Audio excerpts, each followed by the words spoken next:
சொல்றாரு, "நான் வந்து தளபதி பாடல பாடுறேன்" அப்படின்ட்டு. அவர் ஏற்கனவே தளபதி ஃபேன்னு சொல்லியிருக்காரு. அவர் தளபதி ஃபேன்னால தளபதி பாடல பாடுறாருங்க. "விசில் போடு விசில் போடுங்கிற" பாடல பாடுறாரு. சூப்பரா பாடுறாரு. அழகா இருக்கு. டான்ஸ் பண்ணிட்டே பாடுறாரு. கியூட்டா இருக்குதுங்க. அவரு இதுலயே சொல்லிடுறாரு, "நான் தளபதி ஃபேன். தளபதிய நேர்ல பார்க்கணும்." அந்த ஆசையும் சொல்லிடுறாருங்க.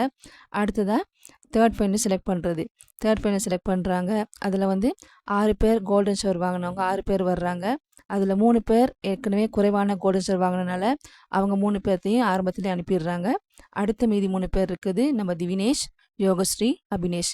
இவங்க 3 பேர் தான் இருக்காங்க. இவங்க 3 பேத்துல மக்கள் தெரிவா, மக்கள் சாய்ஸ்ல போறது யோகஸ்ரீ தான் போயிருக்காங்க. அவங்க தான் 3 ஃபைனலிஸ்ட்டா செலக்ட் ஆகுறாங்க. நம்ம எல்லாரும் எதிர்பார்த்தோம்.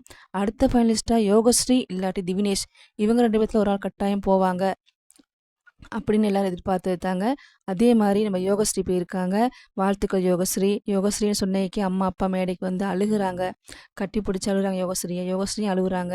எல்லாத்துக்கும் நன்றி சொல்றாங்க. ஜட்ஜஸா இருக்கட்டும், அவங்களுக்கு ட்ரெய்னிங் குடுத்தவங்களா இருக்கட்டும், பொதுமக்கள் எல்லாத்துக்குமே நன்றி சொல்றாங்க. எல்லாத்தையும் கையெடுத்து கும்பிடுறாங்க. பார்க்க அழகா இருக்கு. சூப்பரா இருந்துச்சுங்க. யோகஸ்ரீக்கு பொக்கேலாம் கொடுத்து, கிரீடெல்லாம் வச்சு, அவங்கள சேர்ல அமர வைக்கிறாங்க. அதே மாரி எல்லாரும் எதிர்பார்த்ததுல திவினேஷ், யோகஸ்ரீ இதுல யோகஸ்ரீ போயிட்டாங்க. அடுத்து திவினேஷ் தான் இருக்காரு. கண்டிப்பா அடுத்து திவினேஷ் போயிருவாரு. அடுத்த டாப் 5க்குள்ள திவினேஷ் இருப்பாரு. அந்த நம்பிக்கை எனக்கு இருக்குங்க. நீங்க என்ன நினைக்கிறீங்கன்னு சொல்லி கீழ வந்து கமெண்ட்ஸ் பண்ணுங்க.